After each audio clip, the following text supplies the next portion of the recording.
15. Na Atlântida, a quarta raça. Extinta dessa forma, em sua grande massa, a terceira raça habitante do Oriente, levantou-se então no Ocidente o campo da nova civilização terrestre, com o incremento das encarnações dos exilados na grande Atlântida, o habitat da quarta raça, onde prepostos do Cristo já haviam, antecipadamente, preparado o terreno para esses novos surtos de vida planetária. Assim, pois, deslocava-se para essa nova região o progresso do mundo, enquanto os remanescentes da terceira raça, inclusive os tipos primitivos, continuariam a renascer nos povos retardados de todo o globo, os quais não pudessem acompanhar a marcha evolutiva da humanidade em geral, como até hoje se pode verificar.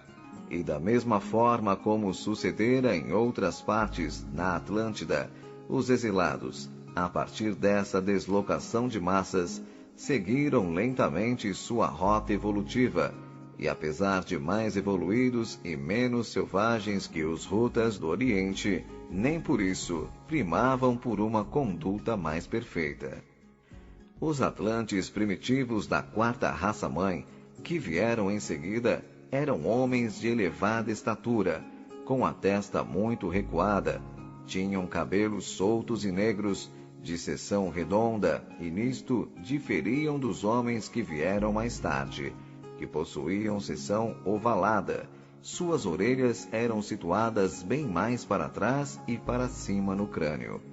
A cabeça do perispírito ainda estava um tanto para fora, em relação ao corpo físico, o que indicava que ainda não havia integração perfeita. Na raiz do nariz havia um ponto que no homem atual corresponde à origem do corpo etéreo, não confundir com a glândula hipófise, que se situa muito mais para dentro da cabeça, na cela turca.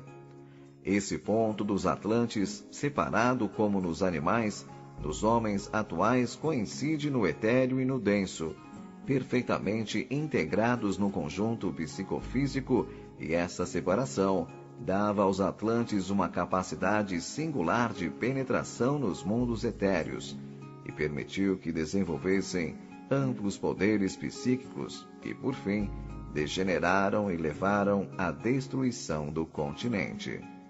Nos atlantes dos últimos tempos, entretanto, quando habitavam a Poseidônia, após os afundamentos anteriores, esses dois pontos já se haviam aproximado, dando a eles plena visão física e desenvolvimento dos sentidos.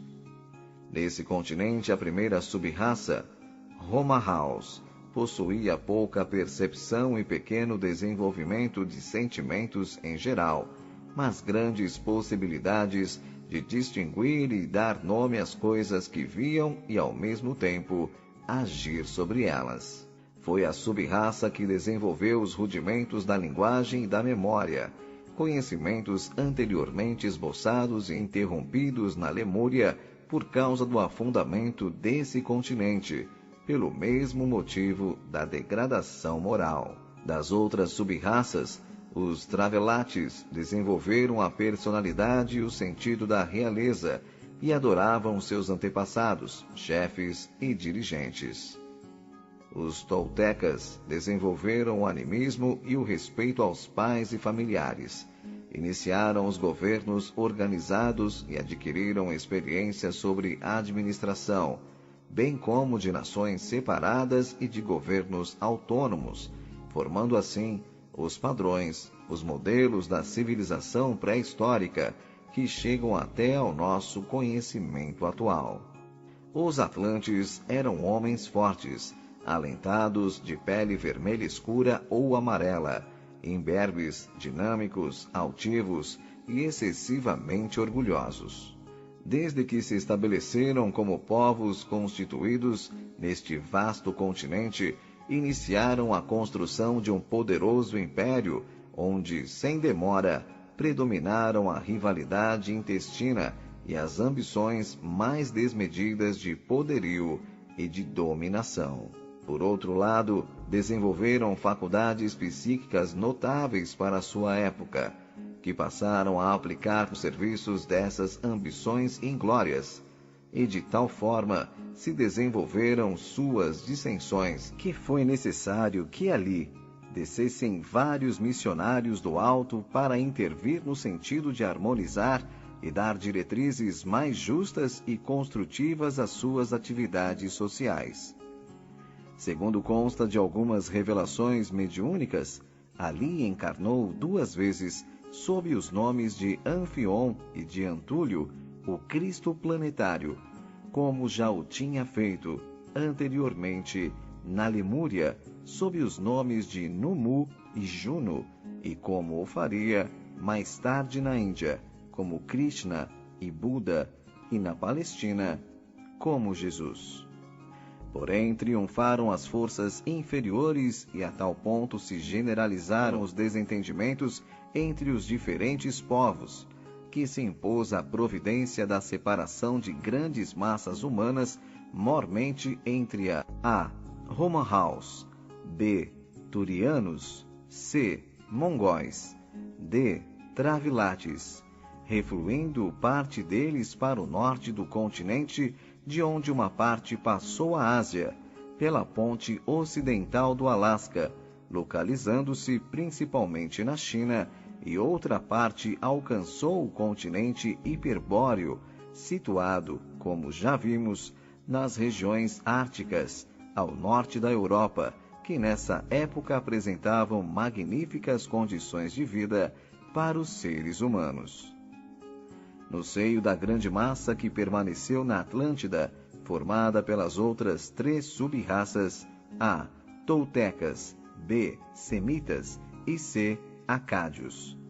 O tempo, no seu transcurso milenário, assinalou extraordinários progressos no campo das materiais, conquanto, semelhantemente ao que já sucedera no Oriente, as sociedades desses povos tinham se deixado dominar pelos instintos inferiores e pela prática de atos condenáveis, de orgulho e de violência. Assim, então, lastimavelmente degeneraram, comprometendo sua evolução. Lavrou entre eles tão terrível corrupção psíquica que, como consequência, ocorreu novo e tremendo cataclismo. A Atlântida também submergiu.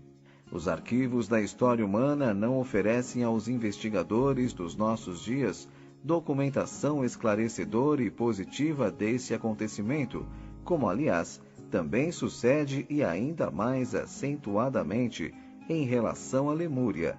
Por isso é que esses fatos, tão importantes e interessantes para o conhecimento da vida planetária, estão capitulados no setor das lendas. Mas, não obstante, existem indicações aceitáveis de sua autenticidade, que constam de uma extensa e curiosa bibliografia assinada por autores respeitáveis de todos os ramos da ciência oficial. Como não temos espaço nesta obra para expor a questão detalhadamente, nem esse é o nosso escopo, porque não desejamos sair do terreno espiritual, limitamo-nos unicamente a transcrever um documento referente à Atlântida, que reforça nossa desvaliosa exposição. É o manuscrito denominado O Troiano, descoberto em escavações arqueológicas do país dos Toltecas, ao sul do México, e que se conserva, segundo sabemos, no British Museum de Londres. Ele diz: no ano 6 de Can, em 11 Muluk, no mês de Zac, terríveis tremores de terra se produziram e continuaram sem interrupção até o dia 13 de Shuen. A região das colinas de argilas, o país de Mu, foi sacrificado. Depois de sacudido por 2 vezes, desapareceu subitamente durante a noite. O solo, continuamente influenciado por forças vulcânicas, subia e descia em vários lugares, até que cedeu. As regiões foram então separadas umas das outras e depois dispersas. Não tendo podido resistir às suas terríveis convulsões, elas afundaram, arrastando 64 milhões de habitantes. Isto passou-se 8.060 anos antes da composição deste livro. O Codex Tolteca Tira, Livro das Migrações, menciona, entre outras, as migrações de 8 tribos, que alcançaram as praias do Pacífico, vindas de uma terra situada a leste, chamada Aztlán. As lendas mexicanas falam de uma terrível catástrofe, de uma inundação tremenda que obrigou as tribos Nahoa e Quinché a emigrarem para o extremo sudoeste. Nos velhos desenhos mexicanos, a misteriosa pátria de origem dos toltecas e astecas, Aztlán, está representada por uma ilha montanhosa e uma dessas montanhas está cercada por uma muralha e um canal. Os índios peles vermelhas do Dakota, nos Estados Unidos, guardam uma lenda, segundo a qual seus antepassados habitavam uma ilha no Oriente, formando uma só nação, e dali vieram, por mar, para a América.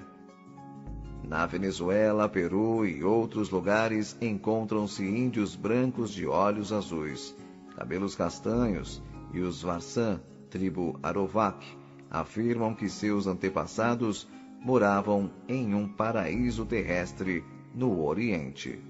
O Popol Vuh, obra em 4 volumes que contém toda a mitologia dos maias em idioma quiché, conta que os antepassados dessa tribo de Guatemala vieram, há muitíssimos anos, de um país situado muito a leste, em pleno oceano.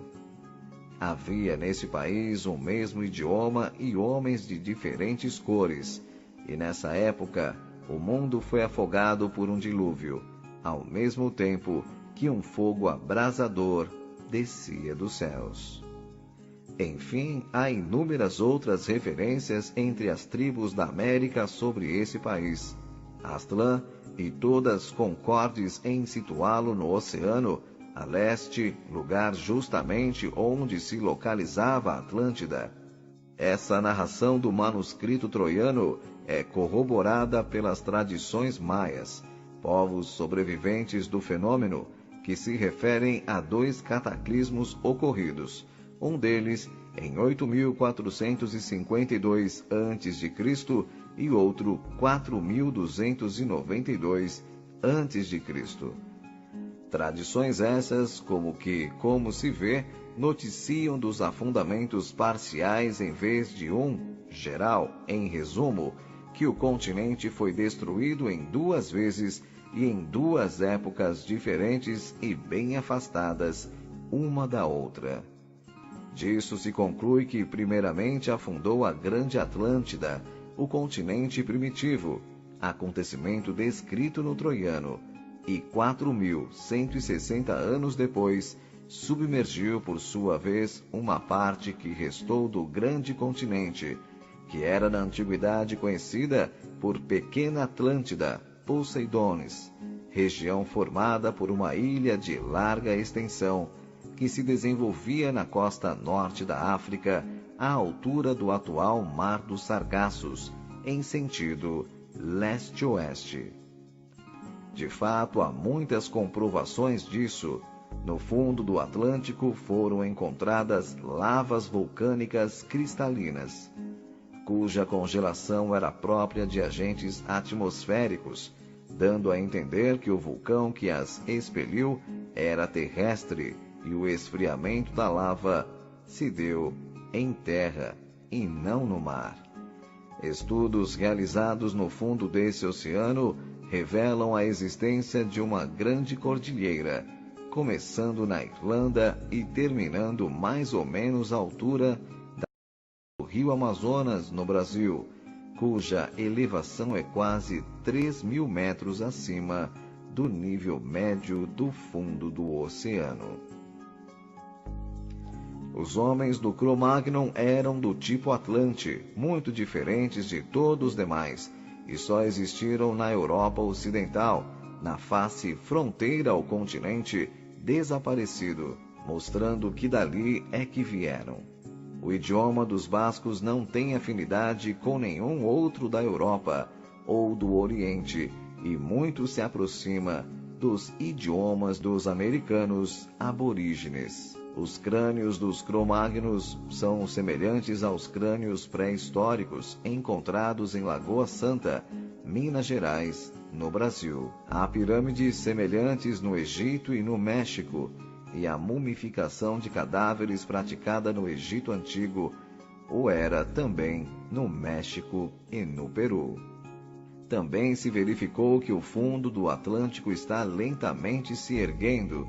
A sondagem feita em 1923 revelou um erguimento de 4 quilômetros em 25 anos, o que concorda com as profecias que dizem que a Atlântida se reerguerá do mar para substituir continentes que serão, por sua vez, afundados nos dias em que estamos vivendo. Enfim, uma infinidade de indícios e circunstâncias asseveram firmemente a existência deste grande continente, onde viveu a quarta raça, entre a Europa e a América. Estes dados, quanto às datas, não podem ser confirmados historicamente, porém, segundo a tradição espiritual, entre o afundamento da Lemúria e da Grande Atlântida, houve um espaço de 700 mil anos. O ciclo Atlante foi o termo extremo da materialidade do Manvantara, cujo arco descendente se completou sob a quarta sub-raça.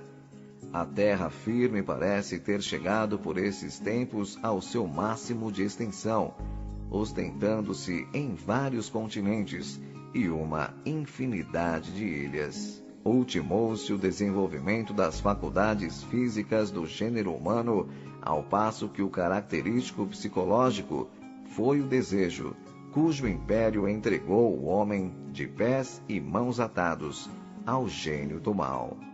A peçonha e o saber do sangue estabeleceram então o seu reinado.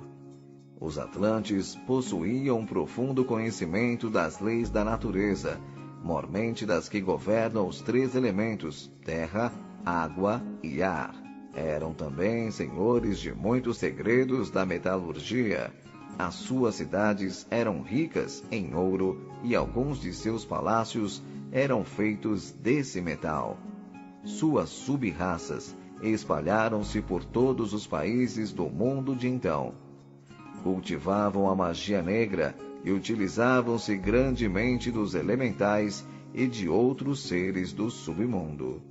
O apogeu da civilização atlante teve a duração de 70 mil anos e exerceu profunda influência na história e na religião de todos os povos pré-históricos que habitaram o Mediterrâneo e o Oriente Próximo.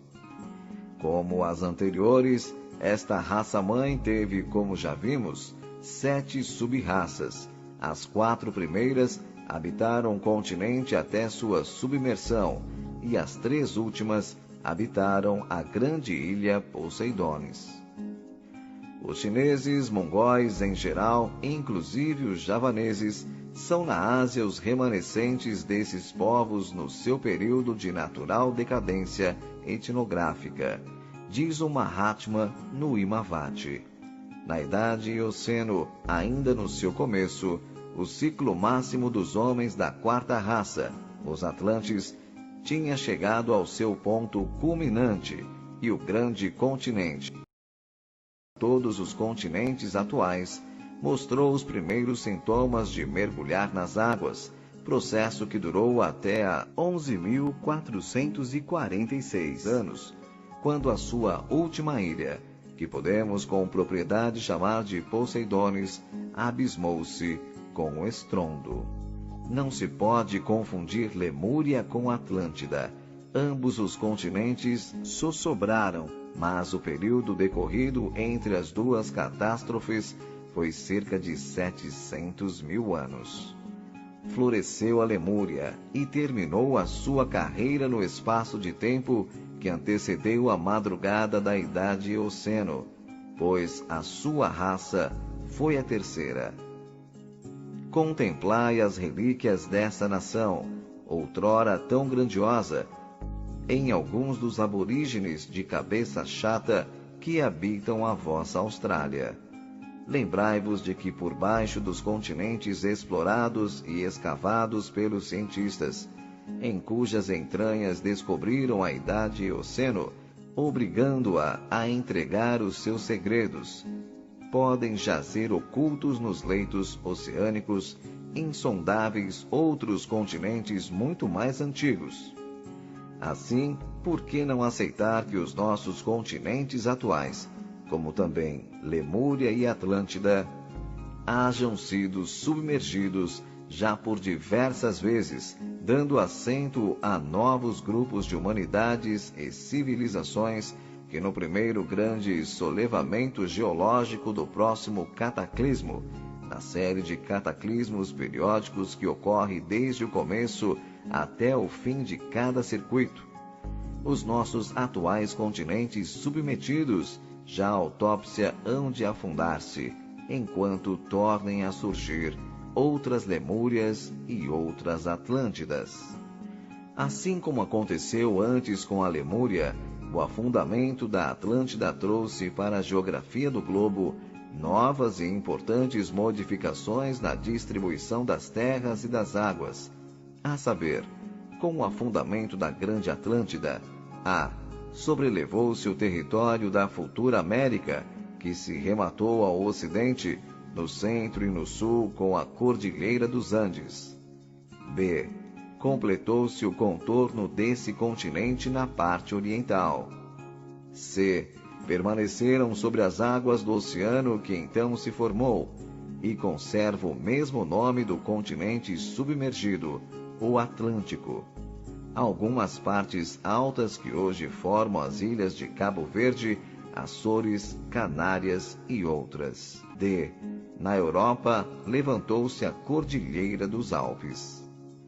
Com o afundamento da pequena Atlântida, produziu-se novo levantamento na África, completando-se esse continente com a secagem do lago Tritônio e, consequentemente, formação do deserto do Saara, até hoje existente. D. Foi rompido o istmo de Gibraltar, formando-se o atual estreito do mesmo nome e o mar Mediterrâneo. Essa narrativa do troiano e as tradições dos maias, por outro lado, concordam com as tradições egípcias reveladas a Solon pelos sacerdotes de Sais 600 anos antes da nossa era, as quais afirmam que a Atlântida submergiu 9.500 anos antes da época em que eles viviam. Também concordam com a narrativa feita por Platão em seus livros Timeu e Crítias, escrita 4 séculos antes de Cristo, na qual esse renomado discípulo de Sócrates, filósofo e iniciado grego que gozou na antiguidade de alto e merecido prestígio, confirma todas estas tradições. Para o trabalho que estamos fazendo, consideradas que tudo espiritual, basta-nos a tradição. Por último, quanto aos habitantes sobreviventes desses 2 cataclismos, resta dizer que parte se refugiou na América sobrelevada, vindo a formar os povos astecas, maias, incas e peles vermelhas em geral, ainda hoje existentes.